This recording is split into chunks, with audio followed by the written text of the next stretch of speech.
a lot of our sages for 2,000 years, Maimonides being one, the Rabbi being one, a number of sages said there is no words of anger or hate in the Bible. Mm-hmm. Only love and forgiveness. And if you find hate or anger in the Bible, it's you. It's not the Bible. It's not the Torah. Yeah. So as an example, when you read a translation, and every translation by definition is an interpretation, and you read that God is angry or God's wrath, that's not what the Hebrew says. What the Hebrew actually says is that God's nostrils flare. Now, your nostrils flare when you're angry, but they're flaring because you're passionate. Yeah. Okay? Because it's important to you. So you look through, and again, I don't speak about the Christian scriptures because that's not my field of expertise. Right. Okay? And I don't know Greek, so I leave that to Rob. There's no hate in our scriptures, but there's this really disturbing line that's repeated over and over. It's repeated a few times about a guy named Amalek who battles the Hebrews. And it says that you shall always be at war with Amalek from generation to generation. You shall blot the remembrance of him off of the face of the earth. Now, this is so important that King Saul, generations later, loses his kingship when he doesn't destroy all the Amalekites. Right. Okay. So the question becomes, wait a minute, why does God say this? And why does it say that you'll be at war with Amalek, not the children of Amalek? Because it's not about his descendants. Amalek, you need to understand, is the king who attacks the ancient Hebrews from behind, where the women, the children, the weak, and the sick, and the old are. And so he's a perpetrator. And he consciously attacks that because that's the weakest point of the ancient Hebrews' camp as they're traveling. And so what God is saying, and this is what our sages all agree on, is that the text is saying that we should always be at war with the perpetrator, within and without. Rabbi Elijah Shochet wrote an amazing book called The Amalek, the Enemy Within.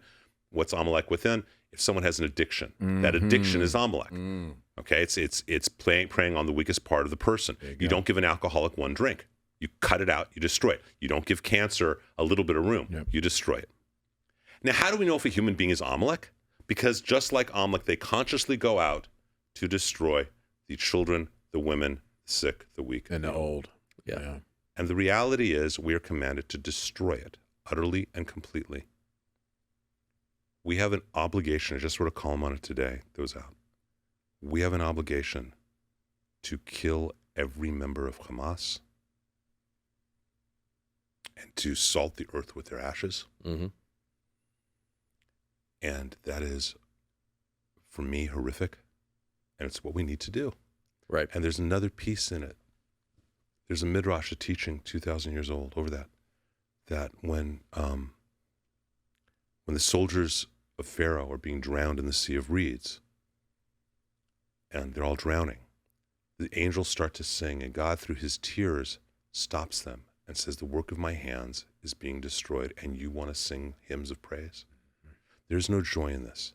And innocent lives will die with them, but the simple commandment, the simple obligation we have, a spiritual obligation, as you say, this isn't just about Israel and Hamas. This is good and evil. And we need to make it into a parking lot with no underground structures, and we need to mourn them, and we need to say prayers for their souls when they're dead, because none of those Hamas soldiers who are doing these horrific things, they weren't born like that. Their souls, when they were born, were good, like all babies, and they were immediately trained from the time they're toddlers to slaughter animals. Yeah. And we need to mourn that they surrendered their souls. And at the same time, we need to destroy every one of these human beings. And that's so painful. And it's why Golda Meir again said a great line. She said, when there comes, God willing, a time for peace, we may be able to forgive the Arabs for killing our children, but we will never be able to forgive them for making us kill theirs. These Hamas are hiding and holding babies in their arms as shields. There's video of them sending their children, their 3- and 4-year-old kids, throw stones at the Israeli soldiers. Yeah. They've lost any sense of human souls or humanity.